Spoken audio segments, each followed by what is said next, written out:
right, everybody, welcome here to Crypto Voices. Matthew, your host here from the Baltics, joined by my co-host from Eastern United States, Alec. Happy Friday, buddy. Hey, man. I'm feeling very good today because today was the day that I didn't have mic issues.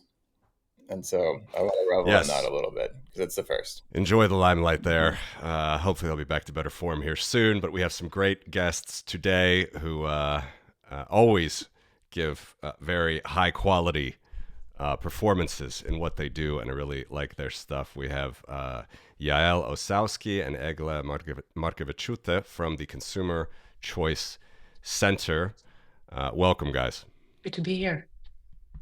Thank you, Matt. Yeah, thanks a lot for coming back, Yaël and Eglė. I think this is your first time on the show. It is. So welcome. I watched your interview together recently that you did in light of a lot of this geopolitical turmoil, and also your policy paper, which we'll link in the show notes and we're going to talk about today. But yeah, give us a little flavor for just the top level, what you guys do in general, but also in light of just the quite relevant consumer affecting policies that are really, I think, top of mind for everyone right now in America, but well beyond. Of course, I'm talking about tariffs, but there's war, there's geopolitical issues, there's a lot. So what do you try to do with a policy paper like the one that you have just written and we're going to talk about today? Well, a little bit about my background. I'm Lithuanian. I'm based in Vilnius. As some of you might know, we have a pretty difficult geographical position squeezed in between Belarus and Russia, Kaliningrad, which is obviously a high security risk. Some of you might have heard of Suwalki Gap, a little border between Poland and Lithuania. If that gets cut off, all the Baltics essentially are in big trouble. We are independent nations. We have been independent for over the past 30 years, and yes, the past few months have been pretty difficult for any transatlanticist, so to say, every person who believes in a strong relationship between the US and the EU, both in terms of security, military, and trade. And we at the Consumer Choice Center, we're a independent, editorially independent nonprofit that focuses on many areas that are important for consumers, not only in the US or Europe, but worldwide. And we felt the need to say something about the heated rhetoric that has been going on both in the US and the EU for the past few months.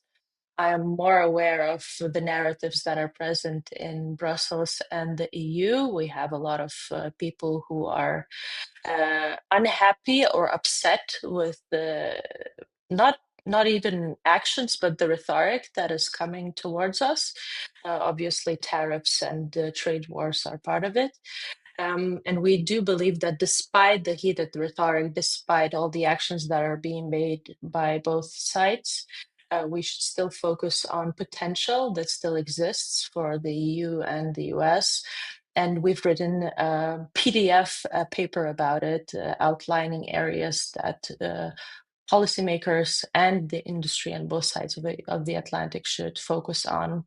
And those transatlanticists who still believe in the idea and believe that despite our differences, we're better together, should amplify these messages as well. You want to add anything to that, Yaël?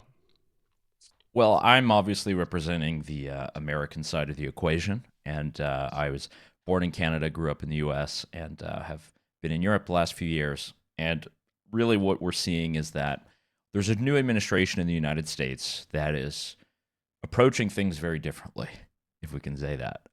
And while this administration will last at most 4 years, we'll see what happens after that.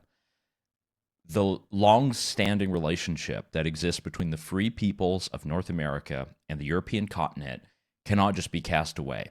It's not the time to even if there are bad policy ideas emanating from a particular capital, it's not the time to have retaliatory tariffs, to think about undoing or uncoupling, because there's so many areas where both peoples on the side of the Atlantic, whether it be on the West or the East, we benefit from this mutual cooperation. We are not illiberal democracies. We are liberal democracies that actually fight for our values. We have free economies where people are able to exchange, where people have the highest standard of living on the planet, and we should continue to maintain that and do so, especially when we have authoritarian governments, regimes that are very hostile to liberal democracies.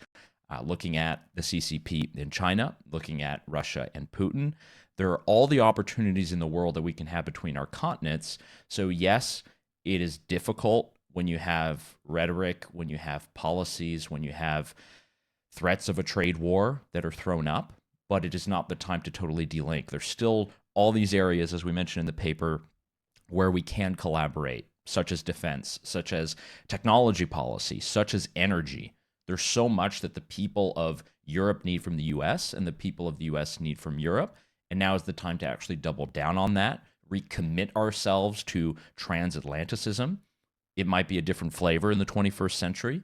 Perhaps there needs to be some negotiations and understandings and making sure that we're pooling in cost where necessary, but we cannot abandon what we've built after all these decades and years, because it's meant that all of our peoples, all of our economies have gotten richer, we've become much freer, and we have more opportunities. If we start pivoting that away, then that means we're going towards a world where we're going to be less free, and definitely as consumers and as citizens, we're going to have fewer options. And we think that's a no-go zone for people on both sides of the ocean.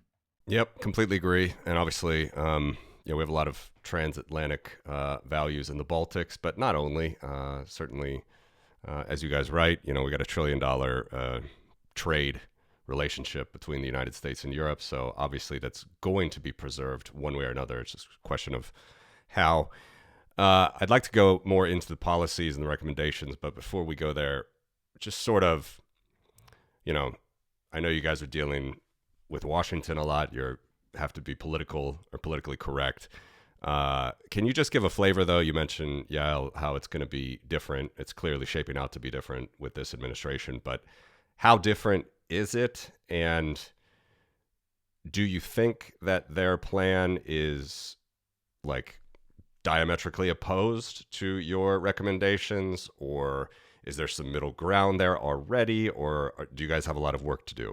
It's kind of just set the table a little bit for us for where we are right now, 2 months into this administration. I mean, there's a gorilla in the room, right? And he represents something. It is a populist movement that is MAGA, and that I would actually argue doesn't really care about most of these relationships and does have particular ideas about immigration at its base, and then just generally the world trade order. And it's pretty easy for someone who prefers freer trade to see a lot of issues with that point of view of the world. And I think realistically, if the only thing is that it's about defense and NATO and whether members of the alliance are spending enough in terms of GDP, if it was only that, that would probably be appropriate. And perhaps through all of the insanity and through the hurricane and the tornado that has come with policy statements or truth social posts, there's a pressure put on some of these domestic countries to actually contribute a bit more, to figure out how they can afford to meet the commitments that they made all those years ago. That's good.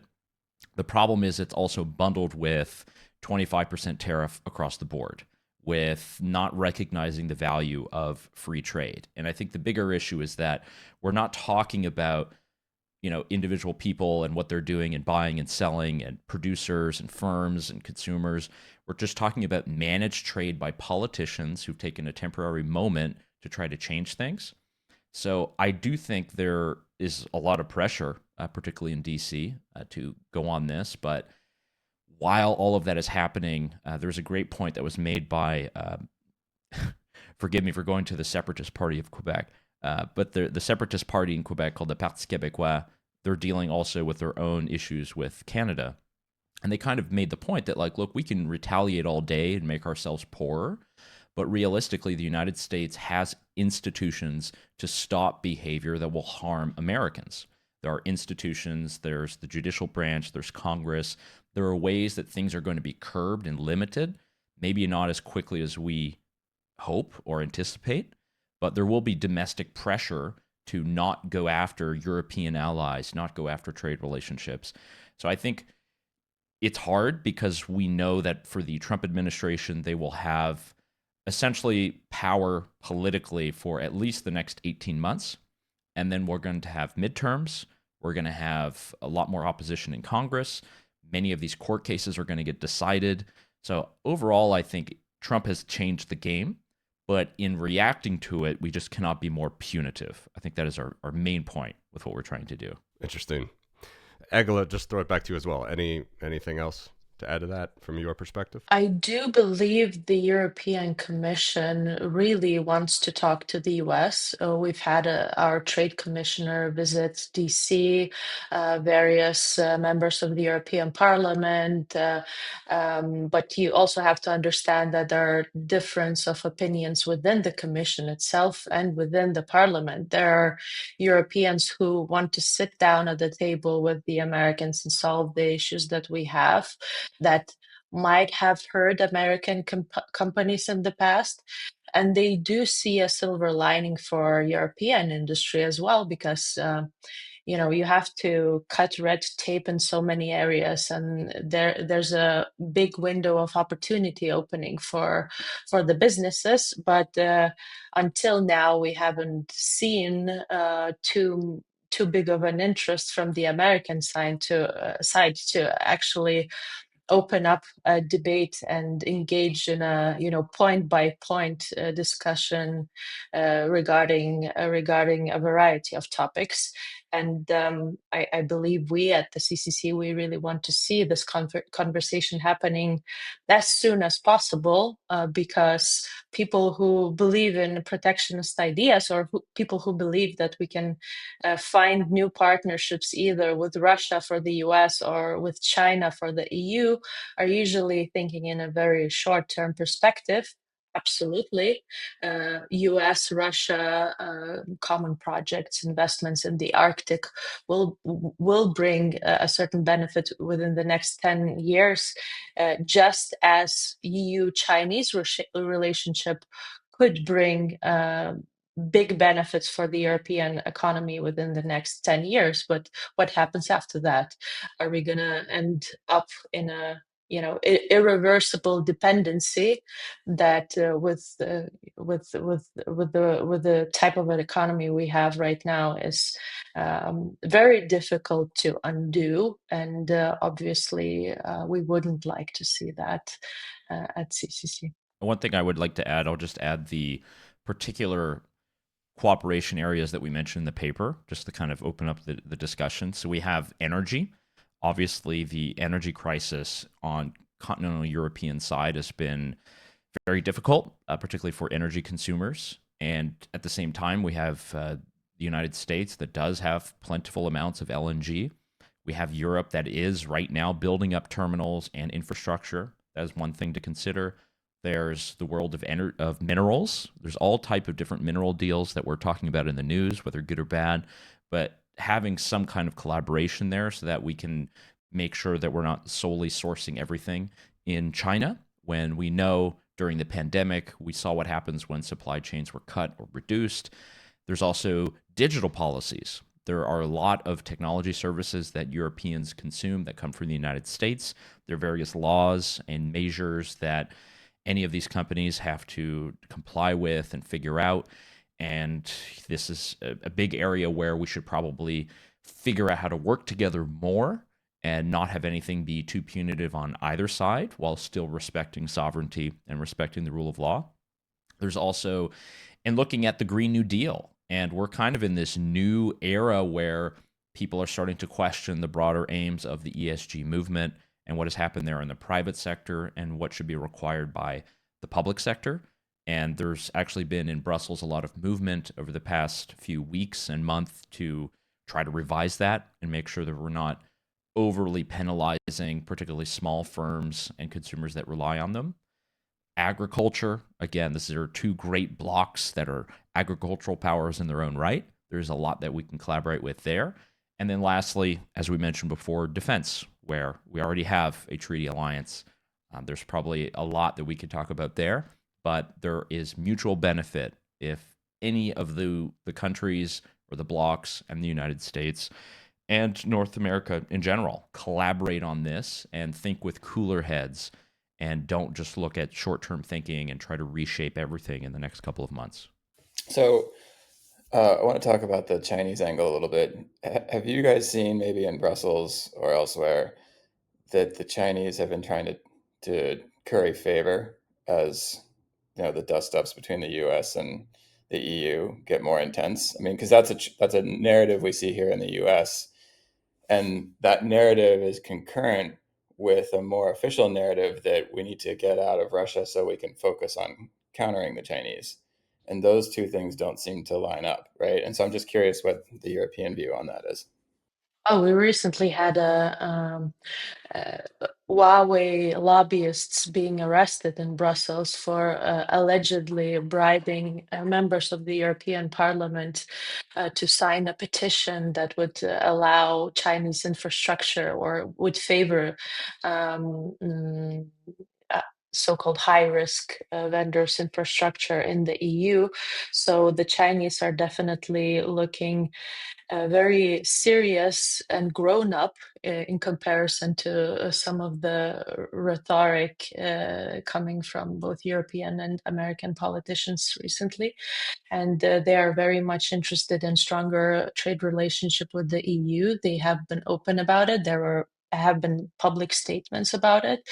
And not only that, if the U.S. as a so-called policeman of the world doesn't want to be in that position anymore, the Chinese look that they're willing to fill the spot. So it's not only about the EU and Chinese EU relationship, but about influencing global policies more strongly, and they have been doing this via different UN organizations, even for trade, for even for tech. I work with tech policy specifically.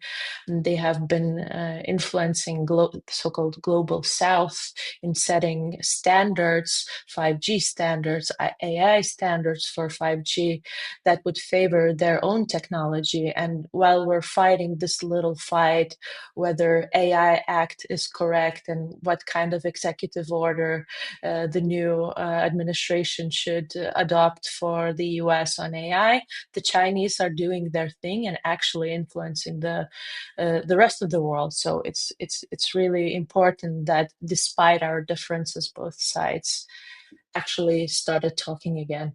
I think that's a concerning and likely outcome of the current tensions, right? I want to ask a little bit about the digital policy, because you had JD Vance, make his now infamous speech, right? And one of his gripes was that he would make the claim, and I think the data would support this, at least like through a soda straw, right? That these fines get lobbied against U.S. tech firms based on failure to comply with EU privacy policies, and that they're punitive and potentially seen as retaliatory. And so Vance and the Trump administration would say, well, we're not going to take that on behalf of American companies, and that drives that kind of like bellicose approach that he took in that speech. So as you're looking at the policies, first of all, is that true? And second of all, what's a better remedy? What's a more even playing field?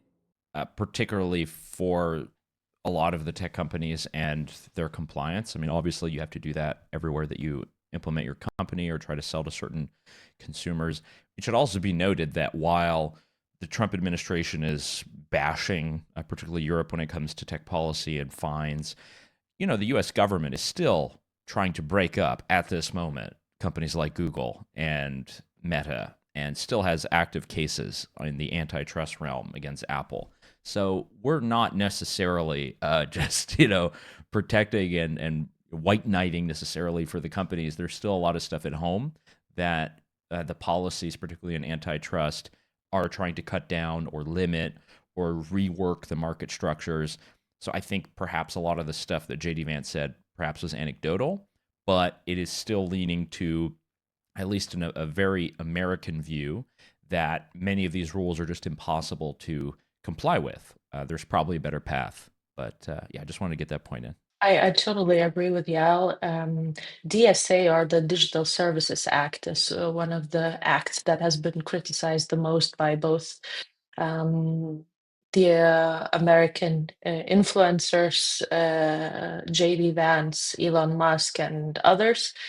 And essentially, this is a regulatory framework that looks into algorithms and the data and how it's being managed, and what the algorithmic framework looks like, and whether it is okay and aligns with local laws and perception.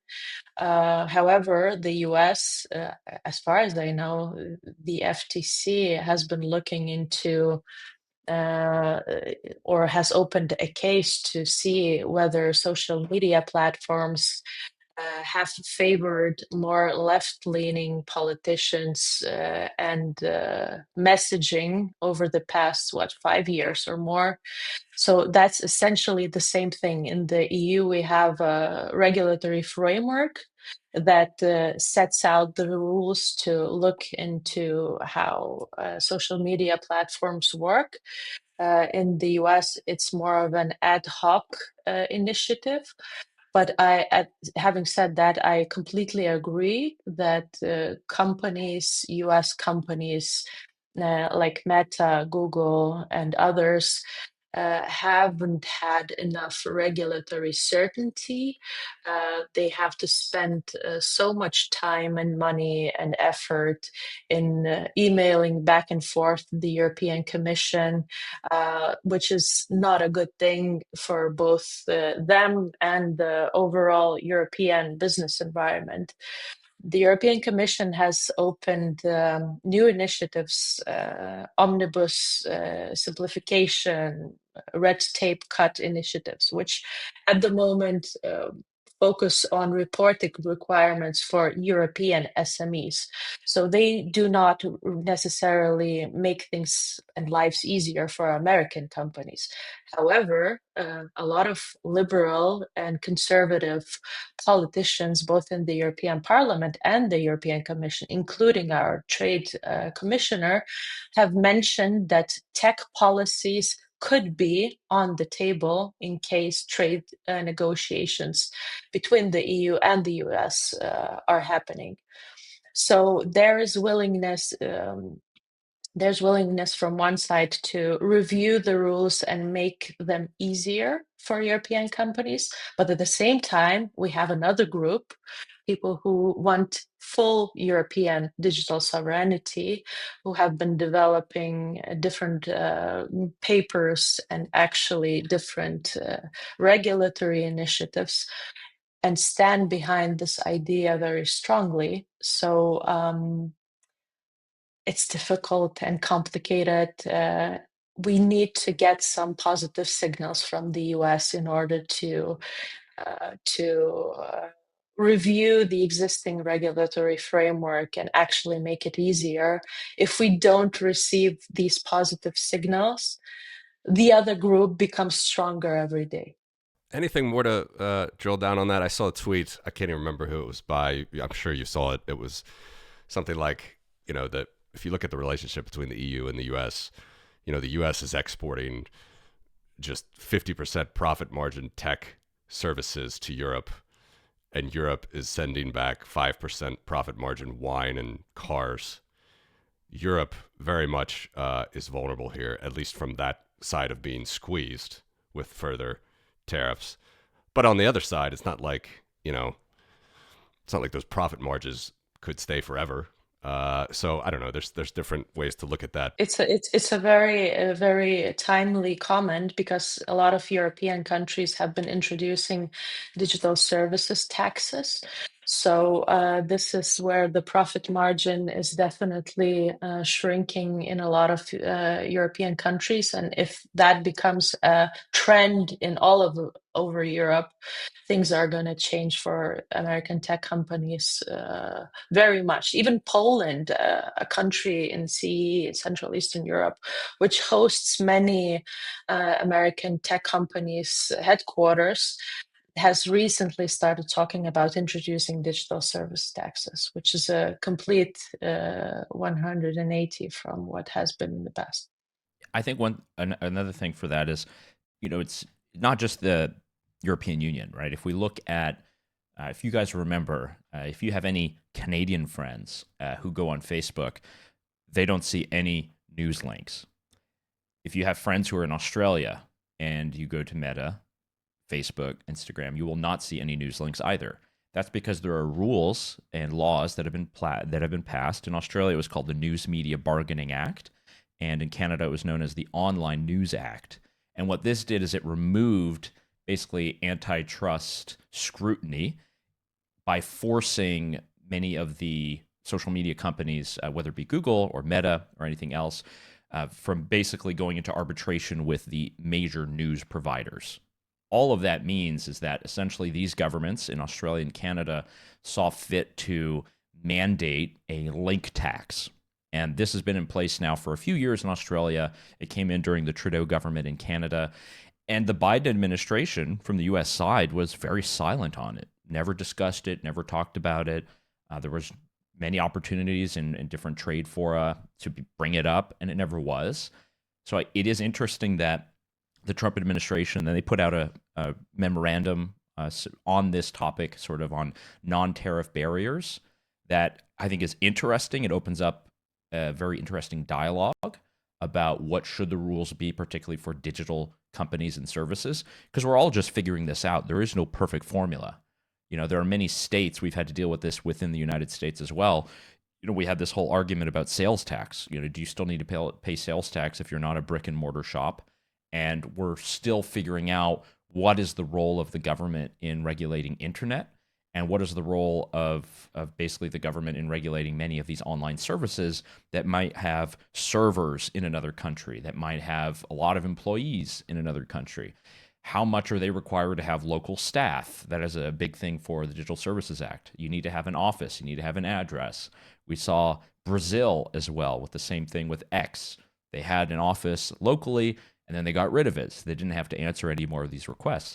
So I think overall, it just shows that most governments, we don't know how to deal with technology companies and applying regulation in a way that probably speaks to the fact that much of it is too cumbersome, but we have to work within our existing framework.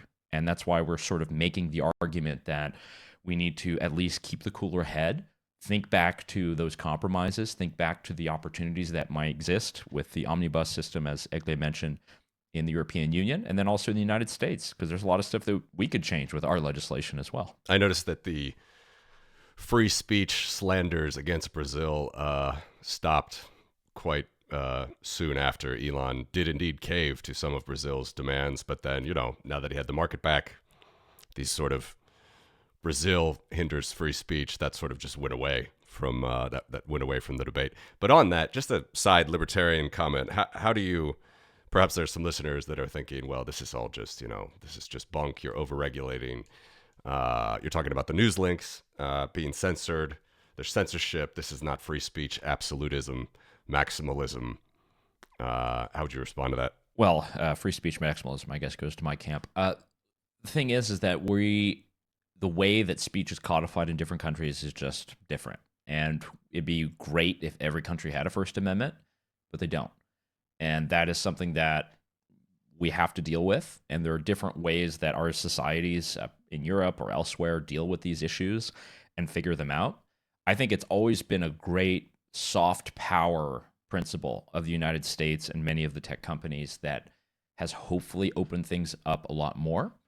And again, many of the speech restrictions that exist are not there just from start. There's reasons that these things have been built. There are exemptions that are made. There are collective rights that are enshrined in ways that they aren't in other countries.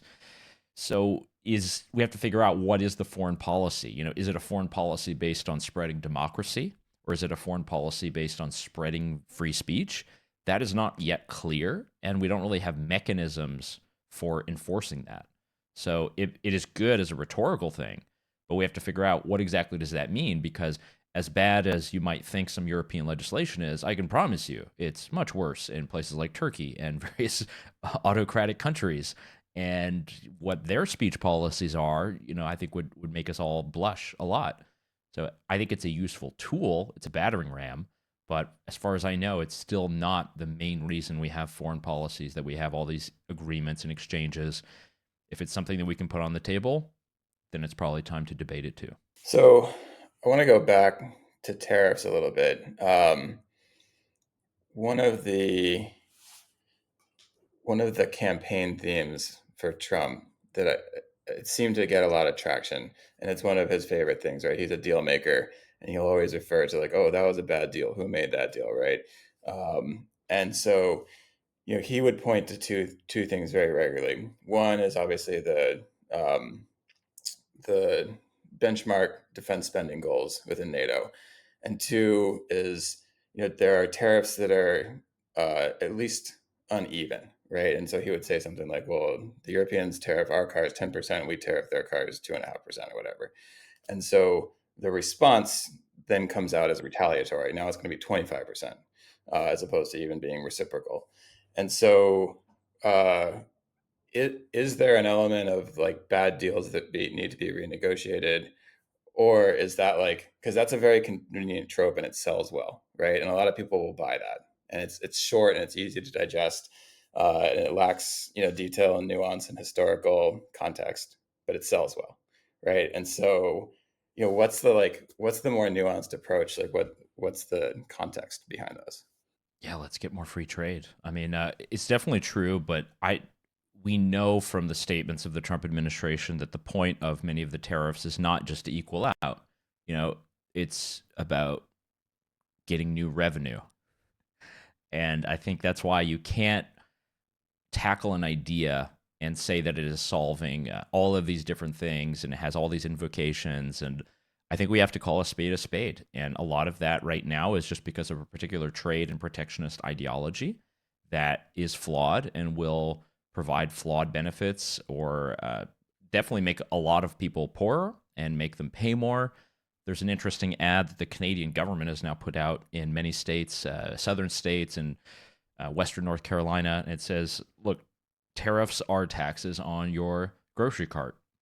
And that's exactly what is going to happen. And I think it's so difficult to talk about trade in this scenario because people do view it as this us versus them, foreigners, and there's not enough discussion about how much global trade and free exchange has actually helped all of us, made us all richer, allowed us to be much more creative and productive.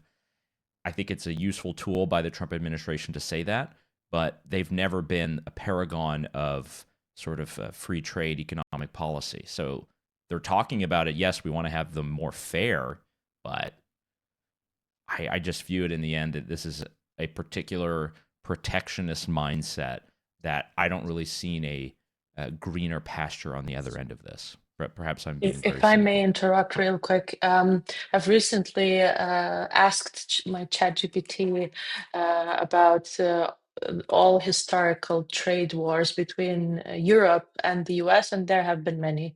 The main difference between things that happened 30, 40, 50 years ago compared to now is that since 2010s, Europe, to an extent, has responded in so-called non-monetary tariffs or regulatory standards that favor European companies rather than the American ones.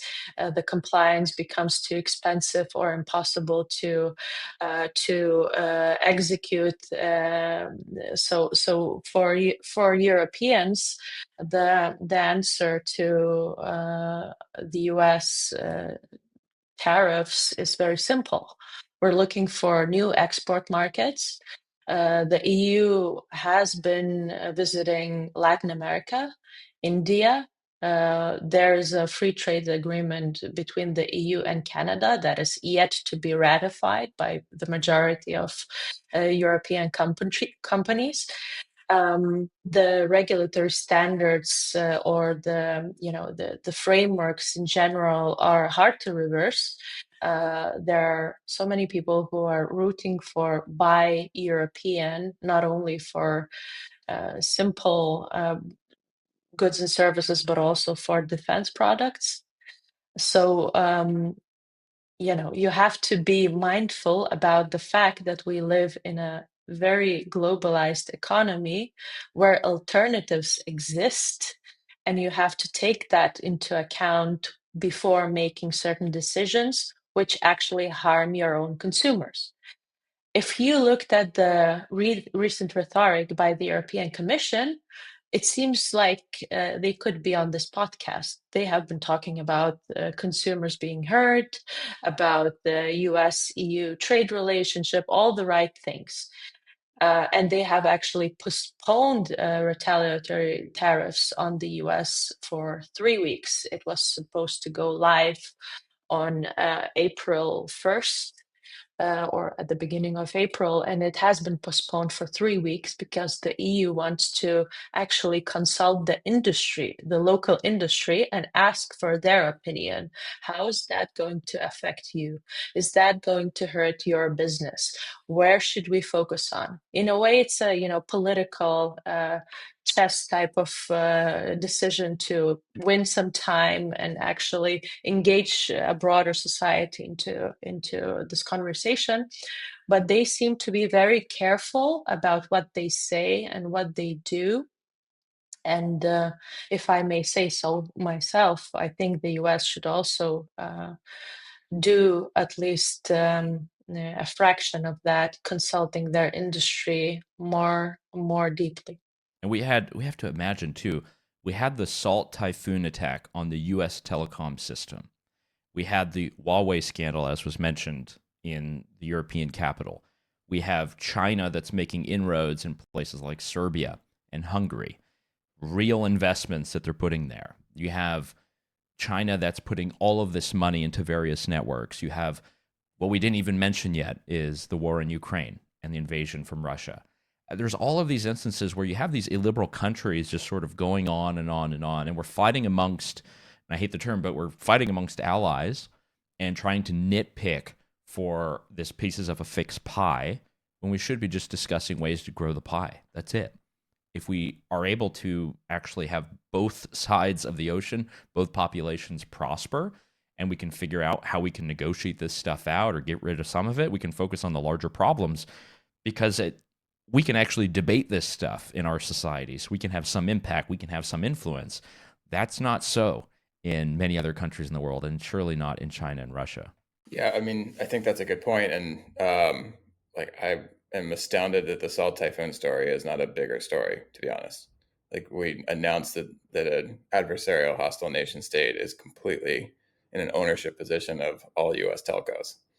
That's a big problem, right? Like, and that's actually why the US government pivoted towards requiring encryption on so many things, which, this signal thing makes it all more interesting if you guys are following the news. hard to miss. Yeah.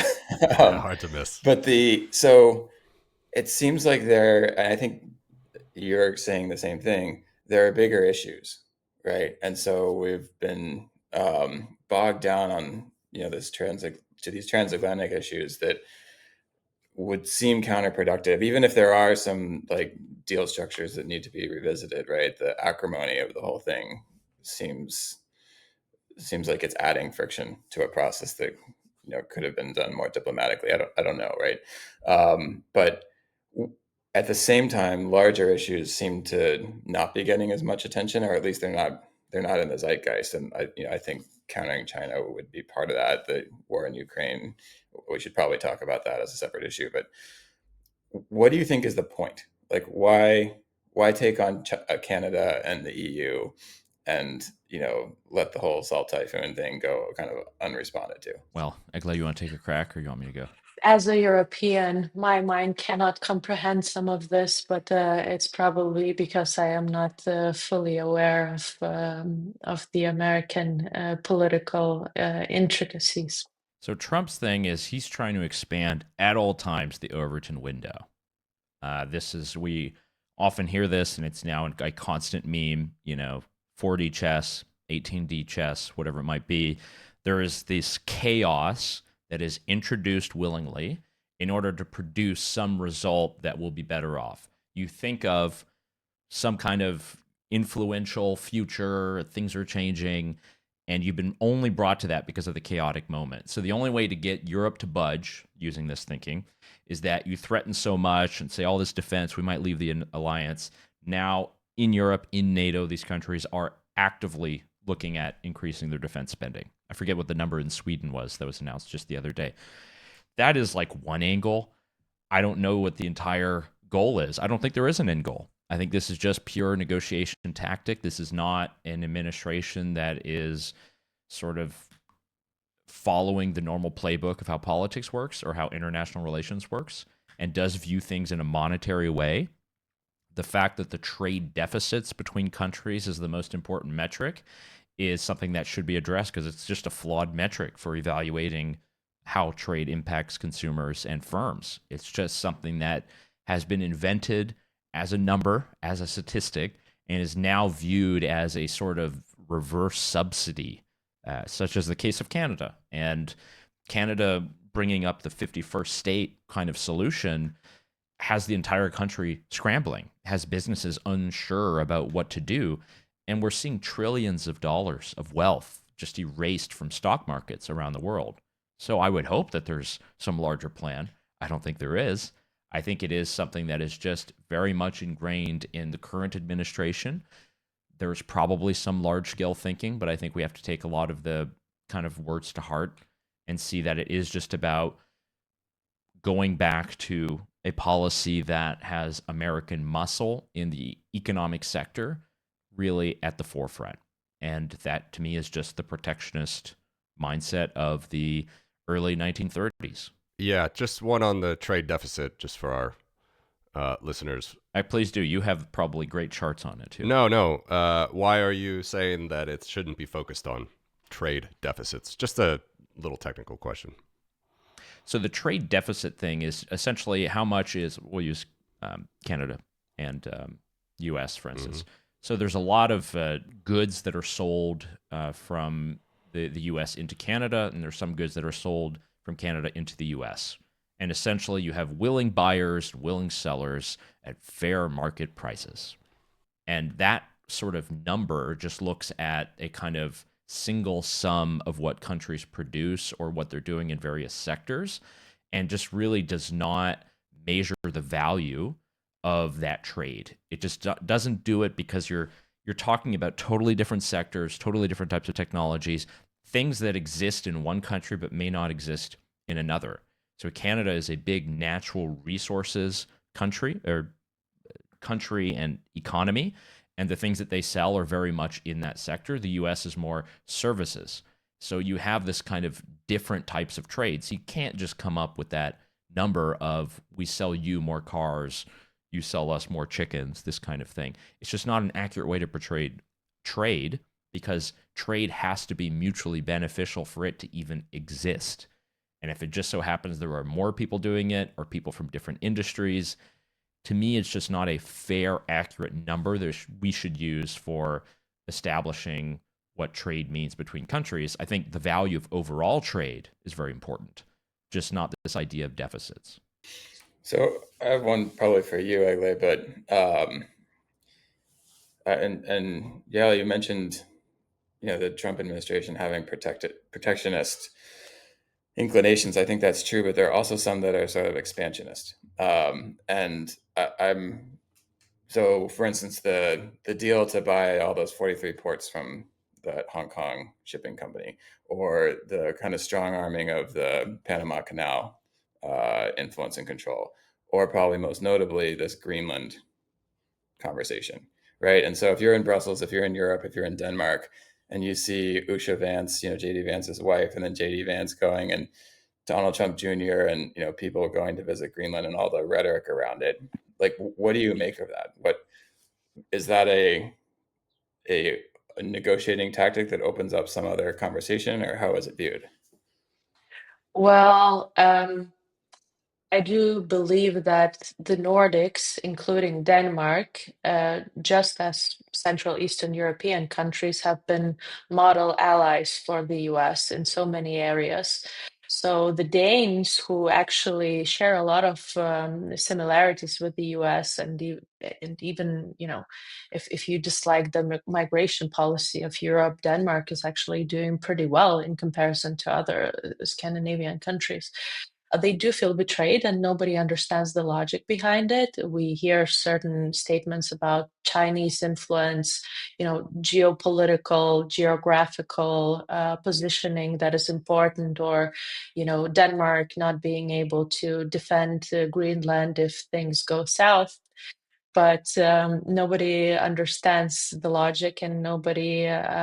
Well, everyone's absolutely upset, and the last thing we would want to see is some sort of a military conflict between the US and the EU. Hopefully, this is just rhetoric, but yeah, nothing else to say here. Well, Matt, what do you think about it, actually? I've seen you've had some thoughts online. Well, it was going to be part and parcel of my next question. Let me give you an answer in the form of a question, so I'm not too verbose, because I definitely want to hear what you guys have to say about this. But I think what I'm seeing from the most interesting aspect is coming from the European and the Canadian conservatives, or right, center right parties. It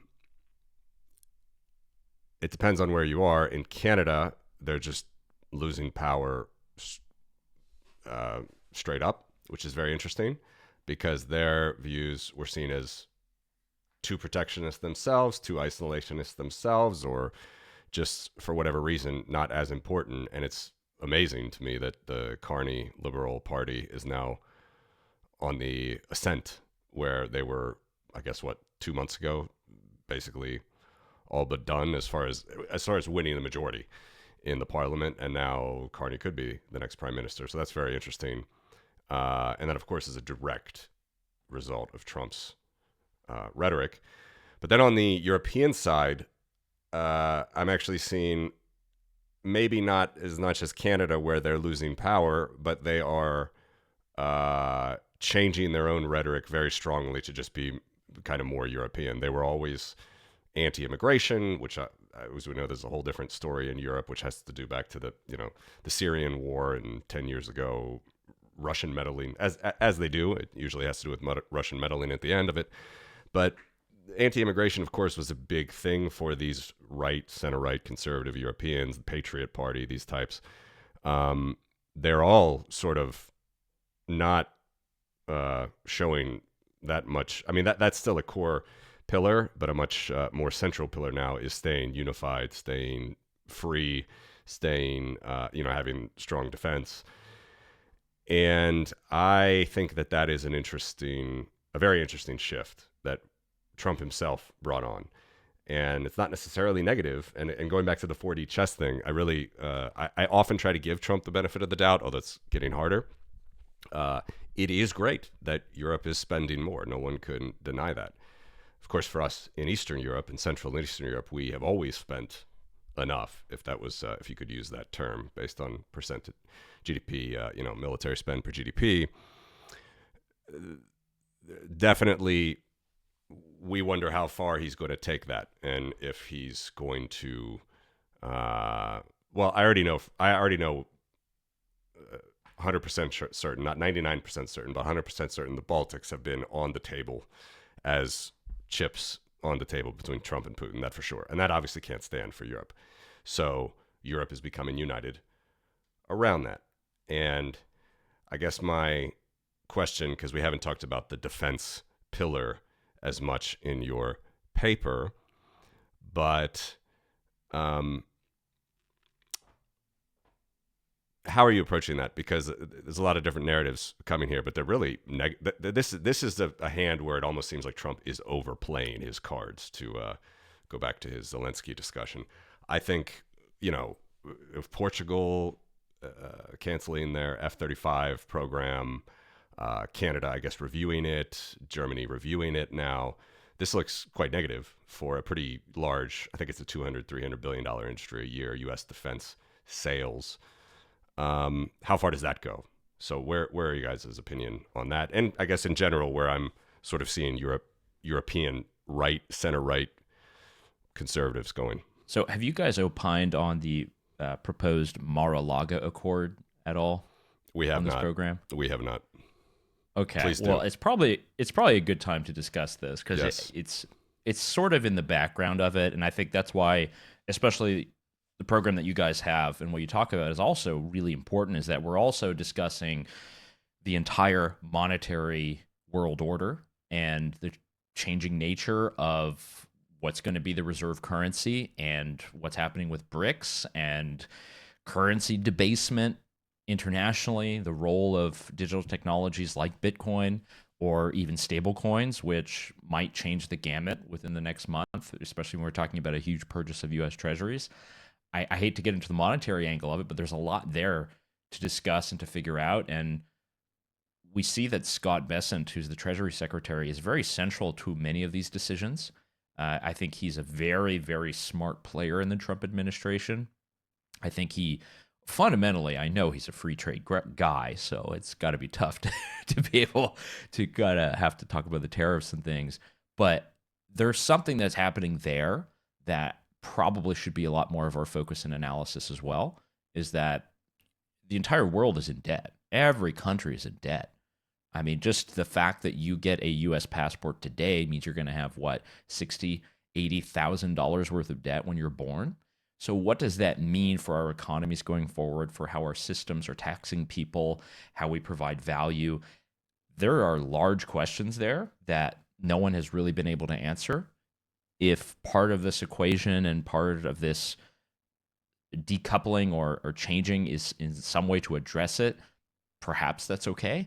But I'm not quite sure because I don't see the larger plan, and I'm generally skeptical of large centralized entities making plans like that.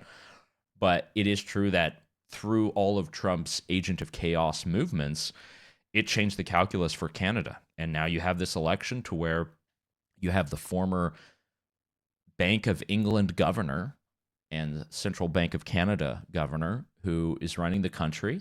He's not been directly elected. They're going into election at the end of April.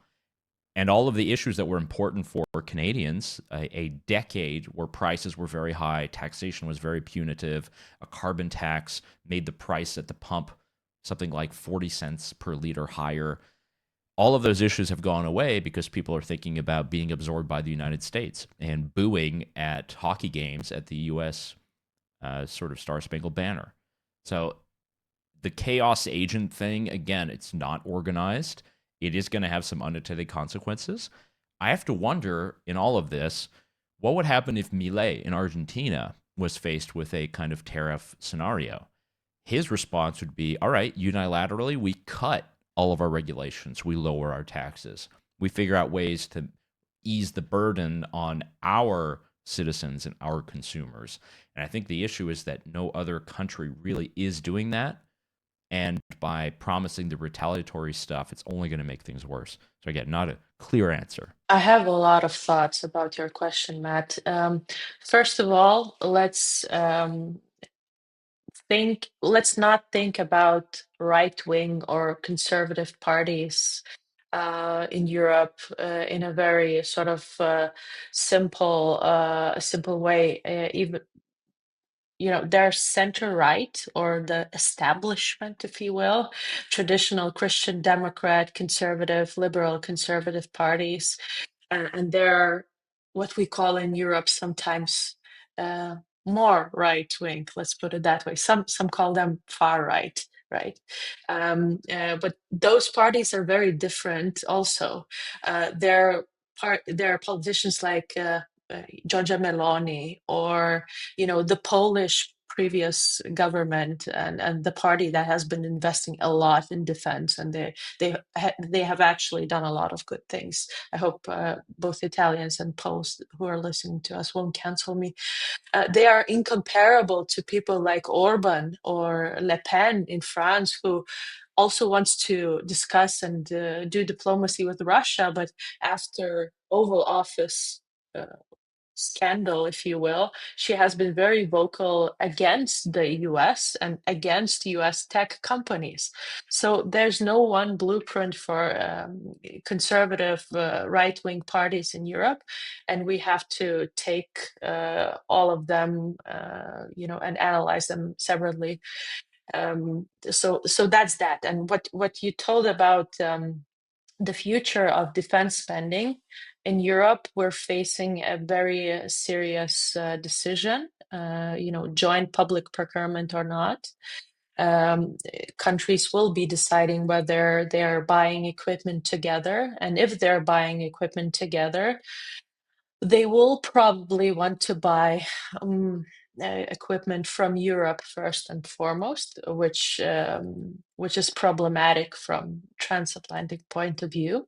However, recent statements from President about selling 10% less powerful equipment to Europe or other allies because they might not be allies in the future doesn't help the cause of transatlanticism in Europe. The Baltics and Poland have been spending a lot of money on defense. We are very realistic about that. Lithuania will up their defense expenditure to more than 5% of GDP. I mean, we're at the worst spot in Europe right now, so that's pragmatic, not anything else. And our Minister of Defense has spoken to Pete Hegseth and other people.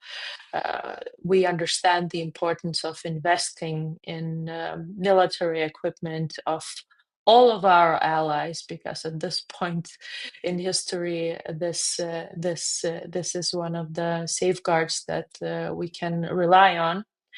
But yeah, Europe is facing a lot of important decisions. There are a lot of protectionist voices who are not irrational. The messaging about 10% less powerful equipment, the turnoffs of Starlink in Europe, in Ukraine, and so on and so forth. It hasn't helped to stay rational about it. But yeah, there is a slight difference of opinion, not only between Western Europe and Eastern Europe, but also between France and Germany, for example. Germans have traditionally been in favor of buying American equipment also. You might not expect that, but that was the case for a long time. And migration, another topic that you've mentioned, both the European Commission and Germans have been vocal about being more strict about migration rules. If they are actually successful, they will target one of the topics that is very important for a lot of Europeans who have been supporting these far-right groups recently, and this will completely change the political scene, and we'll have less people who are, talking about just causes and important problems, but at the same time they're advocating or justifying Russia's actions in Ukraine and the rest of Eastern Europe.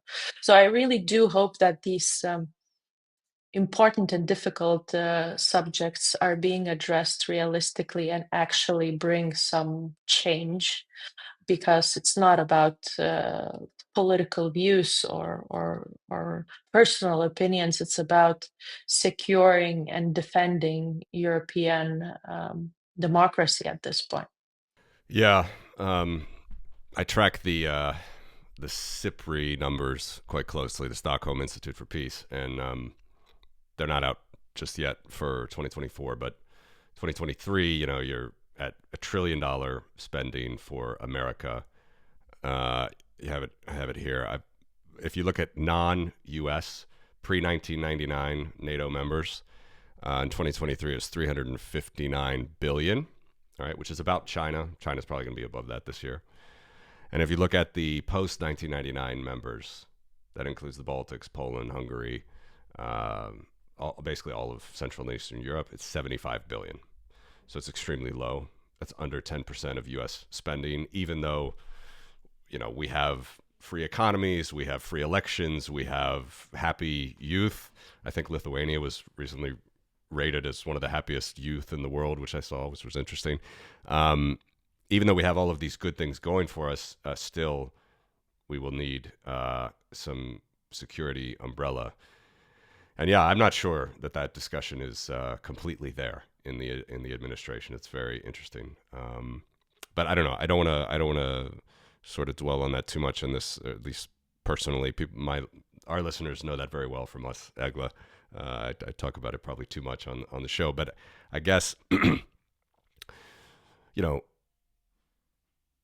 to me, it seems like there's going to be at some point you're going to revert to the mean. I shouldn't say the mean. It could veer off quite a bit, right? Over the next couple of years, people are, we have Yale professors now saying they're moving to Canada, Yale professors that study fascism. So it's getting pretty serious on all fronts, but these are just huge dollar figures. And if it does come down to dollars and cents for the Trump administration, Europe is the biggest partner. So I don't know.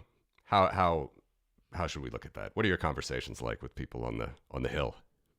So one interesting measure we'll have to see is April 15th is U.S. Tax Day. And everything that's been happening, going on, this focus on tariffs, seeing how much money actually comes in is in the government. If we're in a fiscal crisis, a lot of stuff is going to have to be reevaluated. One issue, and I think that's why we wanted to write this paper, is that there's this huge geopolitical focus, and often very learned peoples, such as us, who participate in politics or in the dialogue or in the conversation, we're thinking about the larger players and the bureaucracies, and we're doing that. It's like, ideally, if we're creating these rules, if we're retaliating in a certain way, we just have to think about ordinary people who are consumers, who buy things, sell things, who work for companies, who have their own companies that they've worked for as well. And to have all of the different things that are changing and people throwing away their long-term plans, it's just overall not good. A lot of people in the Austrian tradition study regulatory uncertainty for a reason, because you don't know what the regime will do tomorrow. And for a lot of people, the recurring sort of dates for tariffs coming in, whether it be on the 2nd of April or the 15th or this or that, this is just something that makes it so that no one can plan. If you think that's the point, then Lord help you. But I think from here, we just have to have some kind of solid basis for understanding the government. If it's true that the cuts that Doge is looking at, and I passionately believe in the project of Doge, and I have some friends who are involved in that and doing good stuff, but I'm a bit skeptical that actually the right things are going to happen. So there's something that has to give there. And I think come tax day, we'll have a bit more, because that'll be a big vote of confidence in Scott Bessent, Treasury Secretary. It'll be a big vote of confidence or not against Trump. And if we can kind of get past the tariff tit for tats, we can actually start talking about the real threats and the real opportunities that we can have. Because the stock market itself, looking at it, a lot of the monetary numbers has not been favorable. And if you are retiring soon, or if you're someone who has kids and is trying to put money away, people are going to start noticing that. And I think the population will sour pretty quickly. So I want to shift topics a little bit, and maybe this is a slightly lighter topic, but you have some public health initiatives, speaking about dietary guidelines and red food diet and alcohol and others. And so I'd love for either or both of you to just unpack that angle of what you guys do at the organization. But I'll just add a comment. Like, I generally fall into a more libertarian leaning view on things. However, I also think people are really poor at making good personal health choices, like cataclysmically so. And there's like broad population evidence of this. And so I'm personally like a little torn on like where the government should be involved in some of this stuff, because I don't really trust the individual to make great decisions in that department. But like, prove me wrong, or like just tell me a little bit more about what you're doing there. Yeah, so I think overall, the idea is that you as an individual, it's not that you are going to be the smartest one and make all the best decisions. I think we know that. We can look at many different health metrics that are, voluntary things that we know people are not healthy or have taken the right decision. Our main point is that you, as an adult, as a responsible citizen and consumer, should have the right to choose, and you should have bountiful choice available to you. And unfortunately, many things that are centrally controlled from a governmental position are often wrong or well intended, but end up harming more people. And we see that a lot with this huge war that we had against fat for a long time.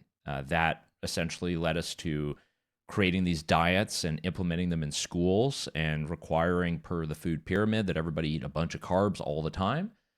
We stopped talking about protein, started talking about these other things. I mean, that's one example, particularly when we look at something like nicotine pouches, vaping. I mean, this stuff was created by the market to get people to quit smoking, to quit lighting leaves on fire and inhaling it. And now we have liquids that are heated up in ways that aren't as harmful, and you have these pouches that are just legit pure nicotine and flavor. People are able to actually do that and make their lives much better.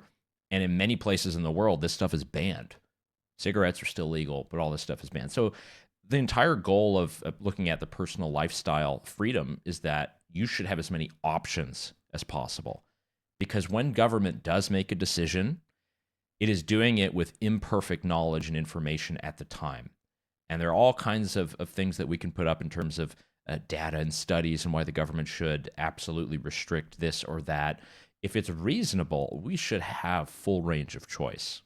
I know we're talking a bit more generally, but many of the things that RFK has discussed and differences of legislation between, let's say, the European Union and the United States, yeah, sure, there's a reason some things are banned and some things are not, but it doesn't mean that one regulation is smarter than another. It's just that certain stakeholders have probably had more say and have, as we all know, lobbied to make sure that one thing gets done. And the bigger response, I would say, is the more that we give government the power to restrict all of this or to choose the market, the more that the better solutions down the line will be deprived from us, and we won't be able to take advantage. So I know it's a bit out there in the weeds, but I think it's something that I've obviously been very passionate about. And we have to understand that consumers, we're our own constituency. Like, we're deprived from having better transport options because of the work of lobbyists who are for the taxi industry, for instance. Just imagine that, but every sector of the economy and everything that you touch that you're trying to buy, there are ways that things are made more expensive or restricted, and that makes your life worse off, not better off. I hope I answered that. You write, or at least there's content about marijuana legalization. Would you advocate going further into like more broader drug legalization? Yeah, we've definitely, particularly when it comes to looking at mushrooms and things, there have been a lot of ballot measures in Oregon that were really interesting, and I think they've gotten away. There's a lot of research on veterans and PTSD having to do with psychedelics. So I think there's a lot there. Most of the broader drug experiments that many libertarians would like to discuss have not really been put into practice just yet. But Canada did legalize cannabis fully in 2016. I think most of the issues that have had to do with this are actually regulatory, in that it was a liberal government doing it, a left-wing government, so they just made it very expensive, and the black market continued on.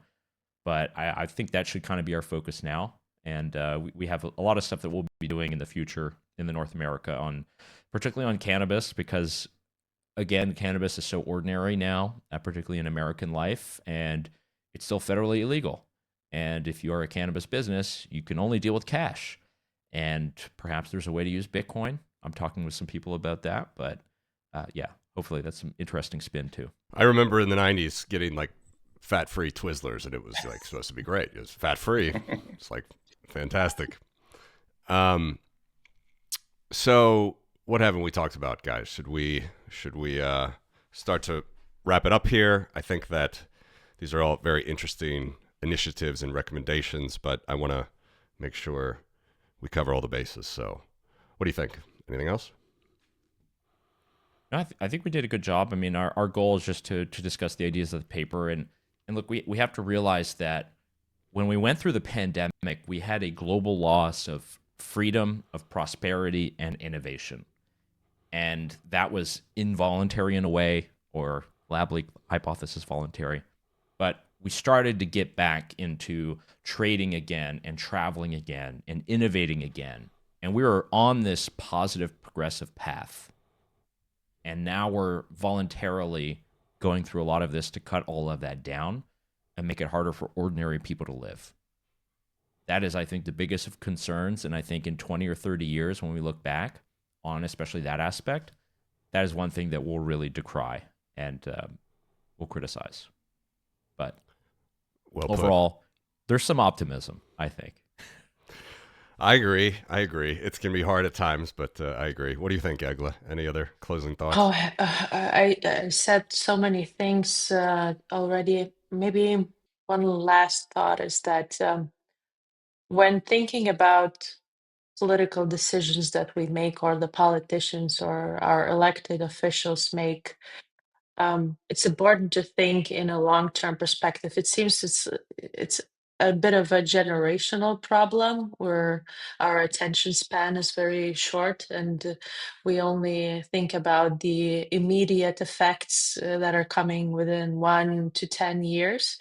A lot of these trade, defense, security, geopolitical, diplomacy actions might not have a negative effect on both the EU and the US within the next decade, but they will certainly have negative effects over the next 20 to 30 years. Perhaps we won't see it, but the generation after us will do. So it's a bit of a philosophical and I'd like to focus on. Yeah, well, I mean, I think we could probably say the same about our current environment compared to, what our parents and grandparents were doing over the last 80 years. So I, for one, I do think that this world order, as much as people say it's going to be turned upside down, I think that there's a lot that has been invested in international law, and, the Danes have 800 years behind Greenland, so that's going to mean something, I think. But we'll have to see. So I guess we'll leave it there, guys. As we close it, listen, where can our listeners and viewers find more about what you guys are doing? Yeah, right there on consumerchoicecenter.org. And we're active on X, or some of us Noster. And you can view a lot of our content on YouTube as well. We haven't been doing our podcast as long as you guys have, but we have been putting out a lot of content there, so you can find it. That's great. Really enjoy it. And thank you guys for all your good work, and all the best, and Slava Ukraine and everything else. So thank you, Eglė. Thank you, Al.